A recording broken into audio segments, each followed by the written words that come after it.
자, 그렇다면은 예수님의 고난은 어떤 의미가 있을까요?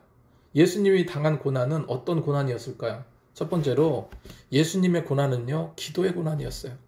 오늘 7절 말씀에 그는 육체에 계실 때 자기 죽음에서 능히 구원하실 이에게 심한 통곡과 눈물로 간구와 소원을 올렸고, 이렇게 기록하고 있어요.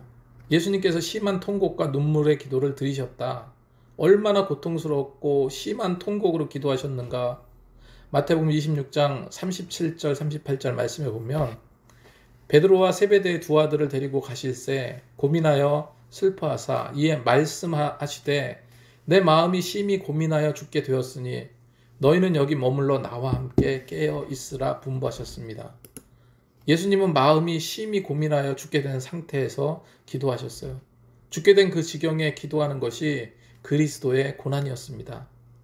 사실 사람이 심히 고민하여 죽게 될 지경이 되면 기도도 나오지 않아요. 어떤 신학자는 죽을 지경에서 통곡하는 기도는요, 십자가의 고난보다 더 컸다고 말할 정도입니다. 예수님은 십자가에서 죽음을 놓고 결판을 내는 기도를 했어요. 더욱 그래서 고통스러웠습니다. 하나님께 버림당하는 것과 하나님께 멀어지고 끊어질 저주를 앞두고 하신 기도였어요. 그러나 예수님은 그 고통을 없이 해달라고 기도한 것이 아니고 아버지 원대로 하옵소서 간구하셨습니다. 누가복음 22장 44절 말씀에 예수께서 힘쓰고 애써 더욱 간절히 기도하시니 땀이 땅에 떨어져 핏방울같이 되었더라, 이렇게 기록하고 있습니다. 땀은 다 쏟아지고 진액은 다 빠져나오고 땅구멍으로 핏방울이 쏟아질 정도의 기도를 드리셨다, 이렇게 성경은 말하고 있습니다. 겟셋마네는요, 기름틀이라는 뜻입니다. 예수님께서는 정말로 겟셋마네 동산에서 기름을 짜듯이 그런 기도를 드리셨던 겁니다. 히브리서 5장 7절 말씀에 심한 통곡과 눈물로 간구와 소원을 올려드렸다 기록하고 있습니다. 지난주에도 제가 말씀을 드렸지만 제물은요, 언제나 고난과 희생을 뜻하죠. 구약의 제사에서 속죄제물은 죽여서 피를 흘리는 것이었고, 그리고 번제물은 아예 태워서 드리는 제사였고, 소제제물은요, 가루로 드리는 제사입니다. 다시 말해서 인류 구속을 위한 희생제물은 실제로 몸이 부서지고 깨져 가루가 되기까지 드려지는 그런 기도여야 한다는 겁니다. 피를 쏟는 기도여야 하고, 내 몸을 태워지는 기도여야 하고, 기름을 짜내듯 온 영혼을 다 짜내는 그런 기도가 되어야 됩니다. 야곱처럼 한도뼈가 부러지는 기도가 있어야 한다는 겁니다. 여러분, 주님의 고난과 고통 우리가 다 당할 수는 없지만, 그럴 필요도 없지만, 여러분 적어도 이 한 주간만이라도 최소한 주님의 고난에 동참하실 수 있는 성도님이 되시기 바라요. 두 번째로 예수님의 고난은 순종의 고난이셨습니다. 오늘 8절에 그가 아들이시라도 받으신 고난으로 순종함을 배워 온전하게 되었은즉 자기를 순종하는 모든 자에게 영원한 구원의 근원이 되시고, 이렇게 기록하고 있어요. 자기 뜻을 포기하고 순종하는 것은 참으로 괴로운 일입니다. 겟셋마네 동산에서 기도드리실 때 예수님은 내 아버지여 만일 할만하시거든 이 잔을 지나가게 하옵소서, 그러나 나의 원대로 마옵시고 아버지의 원대로 하옵소서 기도하십니다. 자기 소원을 버리고 아버지의 소원을 따른 거예요. 자기 뜻을 버리고 하나님의 뜻을 구한 겁니다. 나의 욕망을 죽이고 하나님의 뜻에 순종한다는 것은요, 십자가의 고난 못지않는 고통인 거예요. 아무리 나의 생각이나 주장이 옳다 해도 그 고집을 버리고 아버지 말씀에 복종하는 순종의 고난을 우리는 배워야 할 것입니다. 사무엘이 뭐라고 말했습니까? 순종이 제사보다 낫다 라고 말하고 있잖아요. 그렇습니다. 자신의 몸을 소의 제물과 같이 가루가 된다 할지라도 순종하지 않는 것이라면 아무 의미가 없습니다. 자기 몸을 불사르게 번제로 드린다 할지라도 순종이 없으면 하나님께서 기뻐하지 못해요. 자기 몸을 드리고 많은 제물을 하나님께 바친다 해도 그의 명령에 복종하지 않는다면 아무 가치가 없습니다. 순종하면 당장 손해보는 것 같죠? 하나님의 뜻을 따를 때 시험과 분쟁으로 금방 죽을 것 같아도 결국 축복이요 승리가 되는 것을 알아야 할 줄로 믿습니다. 사도들이 주님의 복음을 전할 때 베드로를 비롯한 주님의 제자들을 옥에 잡아 가두었습니다. 대제사장들과 종교 지도자들이 베드로와 제자들에게 협박해요. 더 이상 예수라는 이름으로 가르치지 말라, 복음을 전하지 말라.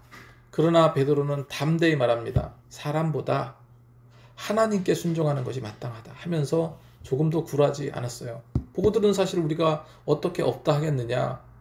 여러분, 예수님처럼, 주님의 사도들처럼 하나님께 순종하시는 성도님들이 다 되시기 바랍니다. 그래서 사랑할 수 없는 사람을 사랑하고, 기도할 수 없는 환경에서 기도하고, 충성할 수 없는 처지에서 충성하고, 참을 수 없는 지경에서 참고, 그렇게 하면서 예수님의 고난에 동참하시는 여러분이 되었으면 좋겠습니다. 세 번째로, 예수님의 고난은 제사장적 죽음의 고난이었어요. 본문 10절에 하나님께 멜기세덱의 반차를 주신 대제사장이라 칭하심을 받았느니라 했습니다. 구약시대 때 대제사장은요, 1년에 한 번씩 온 백성의 죄악을 짊어지고 지성소로 들어가서 희생의 피를 뿌리며 속죄제를 드리는 사명이 있었습니다. 예수님께서도 바로 그 대제사장과 같은 그런 분이심을 히브리서는 증거하고 있어요. 히브리서 2장 17, 18절 말씀에 하나님의 일에 자비하고 신실한 대제사장이 되어 백성의 죄를 속량하심이라. 그가 시험을 받아 고난을 당하였은즉 시험받는 자들을 능히 도우실 수 있느니라. 그리고 앞서가신 예수께서 멜기세덱의 반차를 따라 영원히 대제사장이 되어 우리를 위하여 들어가셨느니라. 그는 저 대제사장들이 먼저 자기 죄를 위하고 다음에 백성의 죄를 위하여 날마다 제사를 드리는 것 같이 할 필요가 없으니 이는 그가 단번에 자기를 들여 이루었음이라. 이 같은 말씀을 기록하고 있어요. 이 말씀의 요지는요, 예수께서 구약시대 때 많은 짐승을 잡아서 속죄제를 드렸던 것을 자기 몸을 희생의 제물로 단번에 드려서 마지막 대제사장이 되어주셨다라는 거예요. 예수님의 고난의 최절정은요, 제물로 죽으신 십자가의 죽음입니다.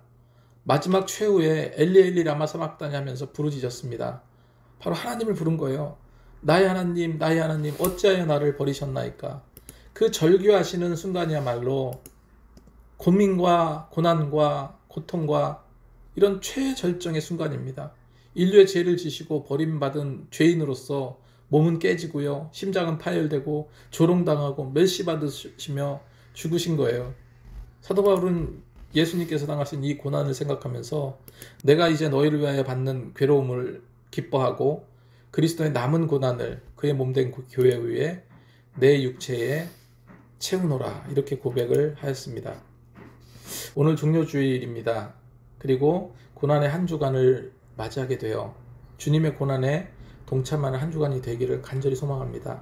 특별히 내일부터 특별 새벽 기도회가 있습니다. 함께 참여하셔서 정말로 기도로 노력하시기 바랍니다.